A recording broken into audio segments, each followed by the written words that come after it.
Nobody tells you that the hardest choice you will ever make isn't between two bad options. It's between two kinds of loss. Lose yourself or lose everyone. I know what that choice feels like, because I lived inside it for years before I could. Even name it, my name is Lavina. I grew up Amish, and what I'm about to tell you is not a costume. It's not a tourist attraction, not the version you've seen in documentaries. It is the real, rarely spoken truth about what life looks like for girls inside that world, and what it costs when you start to wonder if there's something beyond it. Before you can understand the rules, you have to understand what holds them in place. It isn't laws, it isn't fear exactly, something far more powerful than either of those things. It's belonging. In the Amish world, belonging is everything, and belonging is conditional. It is available to you completely, warmly, fully, as long as you remain exactly who you are told to be. That's the part nobody talks about. Your life begins being shaped before you can speak. The clothes on your body aren't chosen. They're made for you, plain and modest, and they signal something to everyone around you before you've said a single word. You belong. You are one of them. And from that first moment, the world outside begins to be framed not as something to explore, but as something to fear. Education ends at 8th grade. That is not a rumor. Around 13 or 14, school is considered complete. No high school, no diploma, no college. The question of what do you want to be when you grow up is never really asked because the answer has already been written. And it isn't considered a loss. It is considered protection. Higher education is seen as a doorway to pride, independence, worldly temptation. To let a girl walk through that door is to risk losing her.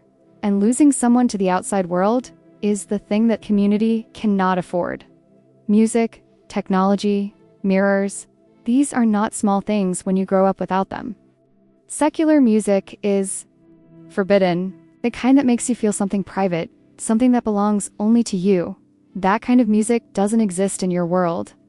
Technology that connects you to the outside is banned not because it's immoral, but because it allows you to compare. Comparison is dangerous. If you can see other versions of womanhood, other kinds of life, you begin to want things you were never supposed to know existed. Makeup is forbidden. Not discouraged, forbidden. Your hair is always long and always pinned and always covered by a prayer cap. To wear it any other way isn't a fashion choice. It's a declaration. And declarations carry consequences. Every girl wears the same plain dress, the same long sleeves, the same approved colors. Uniformity isn't just modesty, it's identity. Where dress outside the guidelines is to step outside the community itself. And then there is marriage. An Amish girl does not freely choose who she loves. She does not date outside the faith. She does not take years to figure out who she is before committing her life to another person. The path is narrow and it leads in one direction, toward marriage within the community, toward children, toward a household managed without technology, without outside help. Within the same set of rules she herself grew up inside. The idea of choosing not to marry, of building an independent life, asking, who am I, before asking, who will I belong? 2. That idea has no framework in this world. There is no language for it. There is no road that leads there now. Rumspringa, you've probably heard of it. The period where Amish teenagers get to experience the outside world before deciding whether to stay or leave. The reality for girls is far quieter than the stories. In more conservative communities, Rumspringa, for a girl, means almost nothing changes. You continue to dress plainly, work within the home, prepare for marriage. This so-called freedom is largely invisible. And when it ends, the choice arrives. This is the part I want you to sit with, because it is not a small choice. It is not a choice between a career and a hometown. It is a choice between two kinds of loss. To stay means accepting every rule, every restriction, every limitation as a permanent, lifelong, irrevocable commitment. Not for now. Not until things change.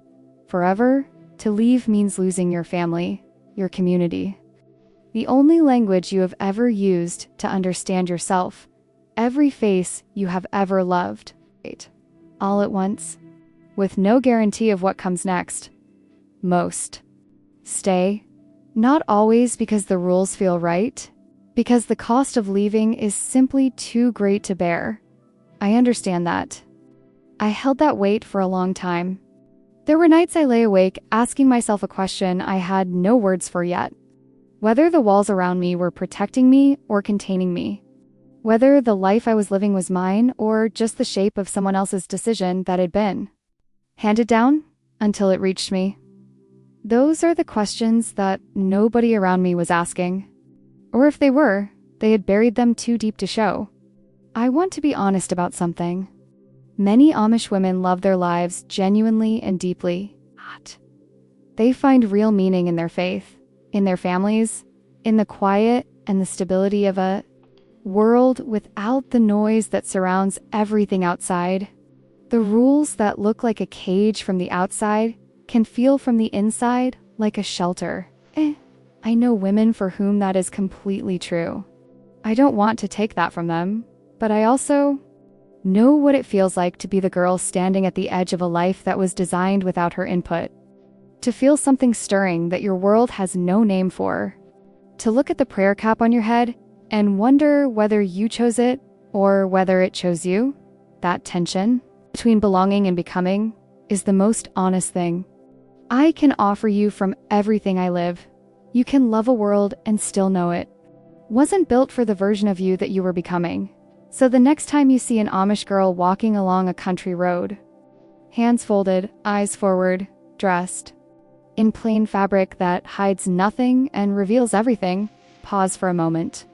Because inside that quiet exterior is a full human being with questions she may never be allowed to ask out loud. The rules aren't there because anyone is cruel. They are there because an entire way of life depends on them. But rules, no matter how old, no matter how deeply held, can never fully silence the part of a person that wonders what lies on the other side of them. What would you choose if the choice came with that kind of cost? If this story stayed with you, hit that like button and subscribe for more. And as always, thank you for being here.